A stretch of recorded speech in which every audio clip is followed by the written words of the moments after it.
Este é o Querido Líder, o podcast da Rádio Observador dedicado à liderança, com os nossos especialistas residentes, têm muita experiência na formação de executivos, o Jorge Medeiros, consultor e professor, e o Milton Sousa, também consultor e professor na Nova SBE, e esta semana vamos falar sobre storytelling. Será que o líder tem de saber contar histórias?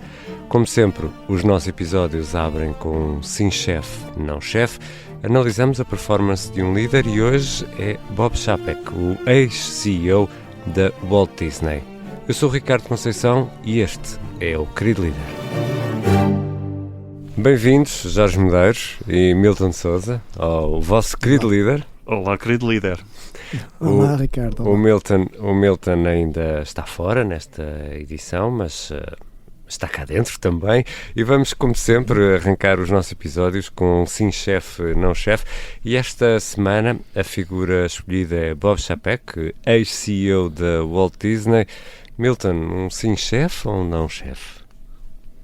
Bem, este aqui é um daqueles casos evidentes de um não chefe. Nós temos tendência a ser mais positivos do que críticos neste programa às vezes, e portanto hoje temos aqui um caso muito simples, de certa forma, de um não-chefe. Há aqui tanto para dizer que nem sei bem por onde começar, mas desde logo há aqui um tema muito interessante que tem a ver com uma má sucessão dentro da Disney. Para o cargo de CEO, o antigo CEO, que é o atual também, porque ele depois voltou, o Bob Iger, andou a adiar a sua reforma durante muitos anos. Ele tem já 72, e a certa altura resolveu nomear o Bob Chapek, que era quem estava à frente da área dos parques da Disney, para CEO, e correu muito mal. Desde logo pela sucessão, o próprio Bob Iger teve algumas dificuldades em libertar-se do papel de CEO, e aqui é um caso também interessante do efeito de hubris, alguém que não quer largar o conforto destes cargos de liderança. Inclusive há algumas histórias sobre o gabinete onde ele estava, que ele não queria dar mão do gabinete para o novo CEO, porque tinha um chuveiro e tinha essas coisas todas, para além de que ele acabou por optar também por manter-se como Executive Chairman, e portanto, na verdade, o CEO reportava a ele, e portanto não havia muita clareza em termos daquilo que eram os papéis, nem houve uma real sucessão, e portanto, desde logo, estavam criadas as condições para que tudo corresse mal. E de facto, o Bob Chapek depois não conseguiu fazer um bom trabalho.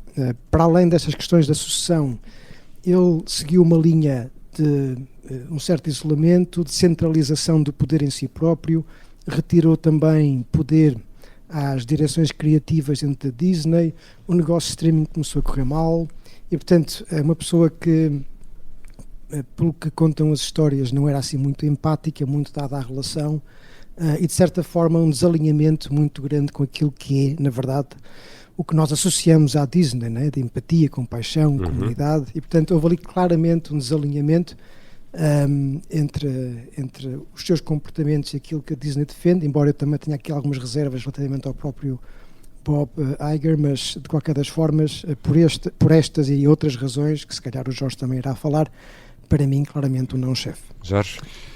Este é um daqueles casos, foi muito vilipendiado o Bob Chapek.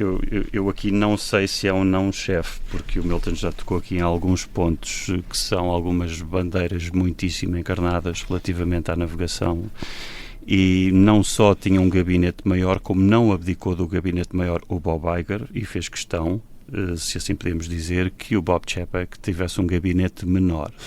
Depois, a propósito do ego muito ligeiro do Bob Iger, ele tinha uma colagem no gabinete com vários recortes de jornal sobre a aquisição da Marvel. Portanto, não há dúvida nenhuma que a Disney cresceu e Bob Iger esteve à frente de algumas aquisições notórias, como a Marvel, como a Pixar, como o estúdio da 21st Century Fox. E, portanto, foi muito bem sucedido nessa ampliação, mas adiou 4 vezes a sua reforma e das 2 últimas vezes foi em 2017 e já estava a indicar o Bob Chapek para sucessão. Portanto, se há aqui alguma responsabilidade, essa responsabilidade também é dele. Levantam-se aqui algumas questões que só o próprio, ou se calhar nem o próprio, poderá responder, porque racionaliza até que ponto é que o Bob Chapek não recebeu um presente envenenado e em simultâneo foi algo como um bode expiatório, porque a partir do momento em que o meu sucessor é uma pessoa muito reconhecida nas operações e é muito diferente de mim, não corro o risco da comparação. Mas estamos na Covid em 2020, portanto, algumas das decisões muitíssimo difíceis que o Bob Chapek teve de tomar, com parques temáticos completamente fechados, tendo aberto o de Xangai gigante em lockdown, os cruzeiros 100 pessoas e, portanto, ele tinha já feito algumas apostas boas no streaming e, claro que nós aqui falamos muito, ou fala-se muito dos episódios avulsos, e um dos episódios avulsos é o filme Black Widow, com a Scarlett Johansson, e uma das decisões difíceis, agora retrospectivamente podemos criticar, mas se calhar não o deveremos fazer, é que se as pessoas não vão aos cinemas, que é um dos grandes canais da Disney, e a aposta é no streaming, então vamos trazer alguns dos filmes para o streaming, e o Black Widow foi um desses filmes. Levantou alguma polémica porque uma parte da remuneração da Scarlett Johansson estava ligada às receitas de bilheteiras. Claro, mas vamos ver, do ponto de vista de gestão e de liderança, é uma decisão difícil e tem a sua lógica. Portanto, tenho aqui algumas dúvidas. Internamente também tratavam, eles eram os 2 Bobs, portanto o Bob Iger era o Big Bob e o outro era o Little Bob, sendo há aqui uma série de coisas que deixam, portanto eu daria aqui um forte benefício da dúvida ao Bob Chapek. Eu fiquei a pensar... Sim, e também já agora, aqui só uma nota, porque realmente, na verdade, o Bob Chapek também teve provas dadas no seu cargo anterior, o que demonstra também, mais uma vez, que o sucesso na liderança também é muito circunstancial, e o Jorge levantou alguns pontos extremamente importantes. De facto, a pandemia é um contexto, não era assim muito positivo para assumir essas funções. Também meteu-se em algumas aventuras, em alguns debates políticos que não correram muito bem na Flórida, e também a Disney também tem um papel importante na opinião pública, e portanto houve ali um conjunto de circunstâncias que não ajudaram de todo, e portanto fica aqui a grande questão: será que noutras circunstâncias teriam feito um bom trabalho? Nunca saberemos, mas... Nunca saberemos. Agora, o episódio da Flórida tem a ver com a postura republicana do Ron DeSantis. Não se fala, não podes dizer que és gay nas salas de aula para os mais pequenos, e portanto dentro da Disney, que é um ambiente muito diverso e muito multicultural, as pessoas criticaram o Bob Chapek por não ter tido logo uma postura veemente de condenação, e criticaram-no por a Disney estar a subsidiar alguns congressistas republicanos, mas a verdade é que a Disney, como muitas empresas, subsidiam os 2 grandes partidos. É uma questão de sobrevivência. Mas ele publicou, não só pediu desculpas, como publicou internamente uma nota absolutamente clara para quem quiser ler, que ele não só defende, como vai continuar a defender. O que é que ele tentou fazer? Tentou ficar de fora deste debate, mas puxaram-no para o debate. Quando, mesmo sob a égide do Bob Chapek, estamos a falar de séries como Modern Family, é um casal gay, e muito rapidamente, durante a estada dele, saiu a animação do Buzz Lightyear. E o Buzz Lightyear, há um beijo de um casal lésbico, e portanto isto foi feito com a aprovação dele. Para terminar, manifestou-se por escrito, e acabou por acontecer que o Ron DeSantis, quando leu a comunicação interna do Bob Chapek a toda a comunidade da Disney, retirou os incentivos fiscais. Portanto, acabou por sair o tiro pela culatra de algo. Isto é muito complexo. Foi preso por ter cão e preso por não ter, né? Internamente, e com os republicanos. E para a semana vamos olhar para um outro líder no sim chefe, não chefe. Agora vamos ao tema central desta semana. E esta semana vamos falar de storytelling. Milton, um líder tem de saber contar histórias, é isso? Eu diria que sim. O storytelling acaba por entrar dentro de um conjunto de ferramentas de comunicação que um líder deve ter. Tem como base um paradigma assente no conceito da narrativa, há outras formas de abordar a comunicação, uma abordagem racional, relacional, transacional, mas o líder, sobretudo em funções de topo, tem um papel muito importante em criar narrativas que deem sentido àquilo que a organização tenta atingir, que façam também perceber melhor aquilo que são os valores e a identidade da organização, e portanto tem um aspecto muito importante na inspiração, na transformação, na cultura, etc. E portanto eu julgo que podemos dizer com alguma segurança que os grandes líderes, pelo menos os mais inspiracionais, sabem contar muito bem histórias e usam até os seus próprios exemplos e são às vezes vulneráveis nos seus próprios falhanços para falar daquilo que isso significa para a organização.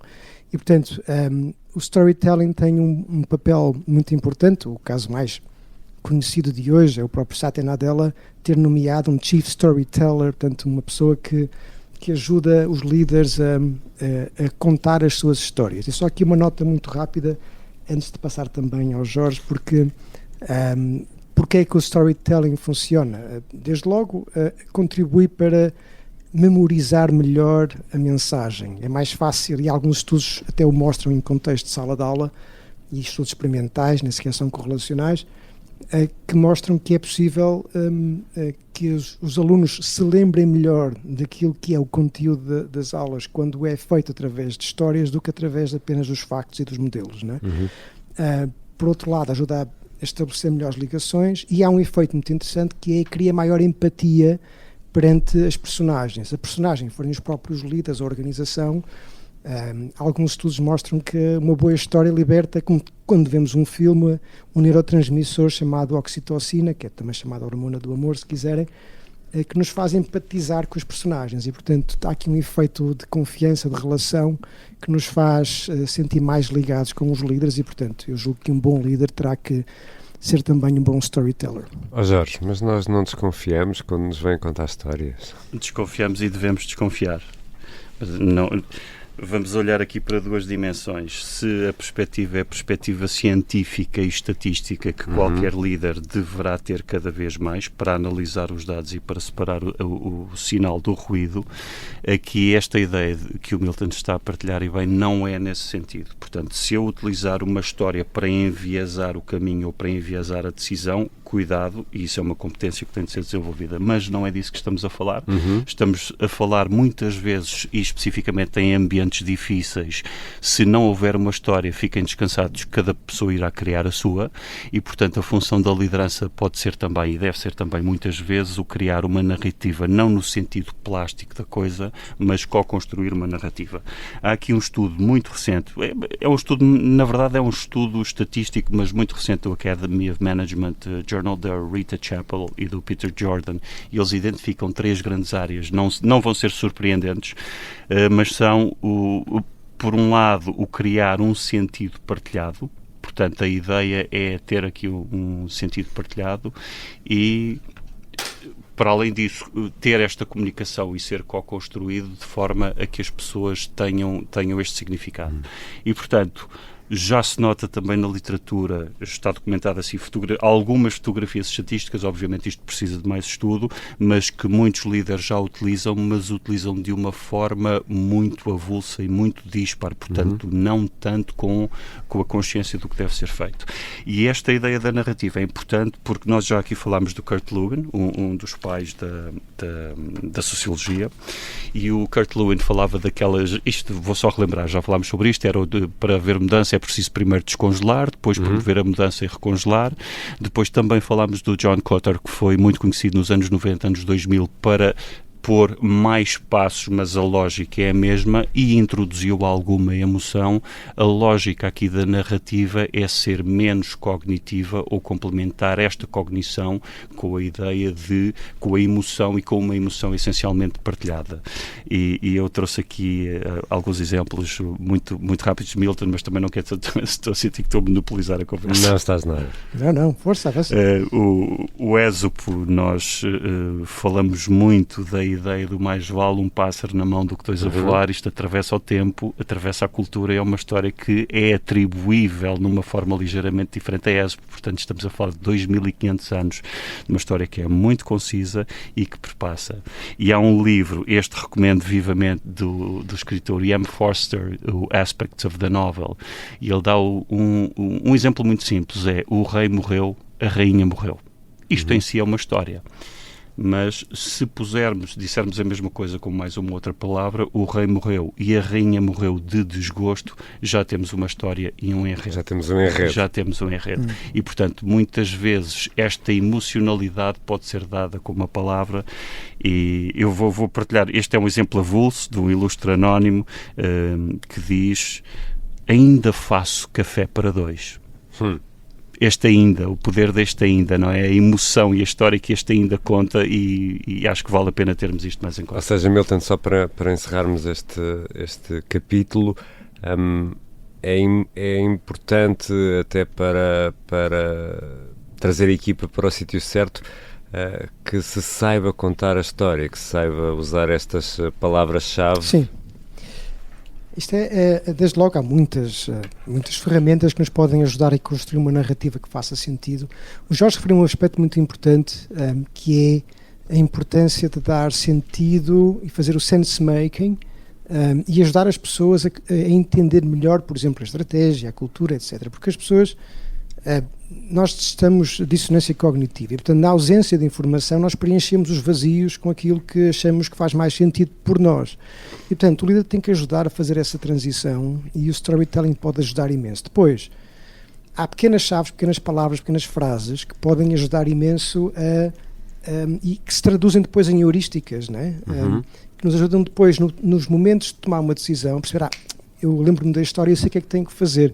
Eu, por acaso, ontem estava a ver o Dave Chappelle na Netflix, e ele começou por contar uma história muito engraçada da mãe, a falar sobre a importância de, por vezes, termos que ser um leão para ele poder ser o cordeiro que ele realmente é. E, portanto, é uma frase muito simples e aquilo ficou. E, portanto, esta ideia de que uma pessoa empática, com compaixão, por vezes tem que ter a coragem de ser o leão e proteger-se e ser mais agressivo, se calhar, é uma forma interessante de transmitir uma mensagem que poderia demorar muito tempo a explicar, e as pessoas depois lembram-se da pequena história, e isso pode ser um incentivo a tomarem determinadas decisões e atitudes, e, portanto, no contexto da ação. E, portanto, isto é fundamental. E, última nota, as histórias nunca podem ser realmente sobre nós somos apenas, enquanto líderes, somos apenas o meio para transmitir uma mensagem que é importante para a equipa, para a organização, porque senão parece um exercício de auto-engrandecimento, né? E de autoelogio, que depois acaba por correr pior. As pessoas pensam que o líder está a ser arrogante, etc. Estava aqui a ouvir e lembrei-me, a propósito de termos falado do entretenimento e dos filmes, a decisão de aprovar filmes é uma coisa muito, muito, muito difícil. São centenas e centenas, para não dizer milhares, de guiões que são submetidos à aprovação para apenas alguns serem aprovados. E a ideia, como pegando no Leão, o Rei Leão, o filme da Disney, foi vendido foi vendido internamente, e a decisão foi tomada, lembro-me na altura de ler, sobre como é que se vendia. Estava a tentar explicar a história, até que alguém disse: já percebi, isso é o Hamlet na selva com bonecos animados. E, portanto, foi tomada a decisão porque passou a fazer sentido. E outro exemplo, e há muitos, acho particularmente engraçados, quando estavam a tentar descrever o Alien, o último passageiro, com a Sigourney Weaver, não é? E a certa altura explicaram: isto é o Jaws dentro de uma nave espacial. E, portanto, estas mensagens tão curtas, tão poderosas, metafóricas, funcionam muito bem. E fechamos aqui este primeiro episódio da semana do Querido Líder. Na quinta-feira vamos publicar a conversa com o convidado desta semana, o Tiago Eiró, CEO da East Bank Portugal. Aqui fica um aperitivo dessa conversa. Nós não queremos que os bairros se tornem só de estrangeiros. Os estrangeiros que vêm cá, por exemplo, querem ver diversidade, querem ver autenticidade, e, portanto, ter lojas portuguesas, ter portugueses a viver, etc., é muito importante para nós.